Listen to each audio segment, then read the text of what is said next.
आपको क्या लगता है दोस्तों, प्रोफेशनल एग्जामिनेशन बोर्ड अपना नाम बदल दिया तो यानी कि काम भी बदल सकता है? नहीं दोस्तों, उसका काम पुराने जैसा ही है। यानी कि दोस्तों प्रोफेशनल एग्जामिनेशन बोर्ड यानी कि अब नया नाम, परिवर्तित नाम एम्प्लॉय सिलेक्शन बोर्ड कर दिया है। परंतु उसके जो काम है, पूरी यानी कि क्रियान्वयन प्रक्रिया, पूरी धांधलेबाजी बिल्कुल रुकने का नाम ही नहीं ले रही। और अभी मीडिया न्यूज़ और समाचार पत्रों के माध्यम से जो जानकारी एकत्रित हुई है दोस्तों, जो कि बहुत ही मतलब कि बैड न्यूज़ है, जो कि आप लोगों के सभी समस्त परीक्षाओं से, रिजल्ट से संबंधित। तो मैं आप लोगों को बता देता हूँ दोस्तों, जो मीडिया न्यूज़ और समाचार पत्रों के माध्यम से अब तक की जो कि लेटेस्ट न्यूज़ निकल के सामने आ रही है दोस्तों, तो जनवरी महीने में आप लोगों का रिजल्ट जारी नहीं किया जाएगा। जी हाँ दोस्तों, बिल्कुल सही सुन रहे हो। यानी कि आप लोगों के लोकसभा के चुनाव के बाद ही आप लोगों के एमपी पुलिस कांस्टेबल के या कि अन्य जितने भी प्रतियोगी परीक्षाएं हुई थी, तो उन सभी के रिजल्ट आप लोगों के लोकसभा चुनाव के बाद ही आने की संभावना है। यानी कि दोस्तों ये अब तक की बहुत ही बड़ी न्यूज़ है, जो कि बहुत ही सैड न्यूज़ है। जितने भी कैंडिडेट तैयारी कर रहे हैं, जो कि फिजिकल की तैयारी कर रहे हैं, अब उनका यानी कि बहुत ही मतलब निराशा हाथ आई है। अब आप लोग देख पाएंगे दोस्तों ये मीडिया रिपोर्ट्स के अंतर्गत जानकारी साझा की जा रही है दोस्तों। यानी कि दोस्तों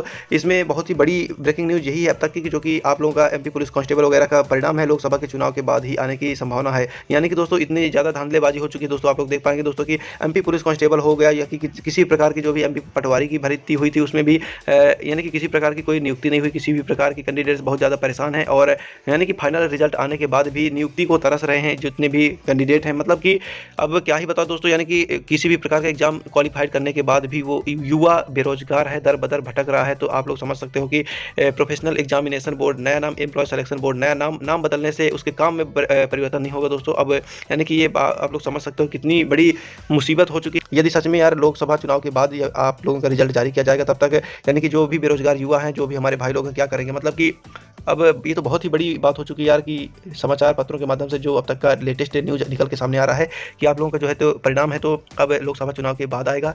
तो ये बहुत ही बुरी खबर है अब तक की। आप लोगों को ये अपडेट कैसा लगा? ये बहुत ही बुरा अपडेट है और जो कि ऐसा नहीं करना चाहिए सरकार को, क्योंकि बहुत ज़्यादा प्रॉब्लम हो रही है यार। किसी की आर्थिक स्थिति इतनी सही नहीं है कि ये इतना ज़्यादा धैर्य रख सके। धैर्य रखने की भी एक लिमिट होती है और पेशेंस कब तक इंसान बनाए रखे। और फिजिकल में यानी कि रनिंग ग्राउंड में जा के अपने हाथ पैर तुड़वा रहे हैं और मतलब कुछ भी इंजरी हो रही है, मतलब उसका क्या जिम्मेदारी किसकी होगी यार? मतलब कि कुछ भी यार सरकार मतलब कैंडिडेट्स के हित में कोई फैसला ही नहीं ले रही। मतलब कि बहुत ही बुरा हो रहा है, बहुत ही गलत हो रहा है हमारे सभी भाई लोगों के साथ। तो ऐसा नहीं करना चाहिए और ये ट्विटर में भी कंपेन करने का भी कोई असर नहीं दिख रहा है। अब यही न्यूज़ निकल के आ रही है कि आप लोगों का परिणाम बिल्कुल स्थगित है, बिल्कुल होल्ड करके रख दिया गया है। अब बिल्कुल अभी होल्ड ही रहने वाला है जब तक ये इलेक्शन यानी कि निर्वाचन प्रक्रिया नहीं हो जाती पूरी। तो ये मतलब बहुत ही बुरी न्यूज़ है।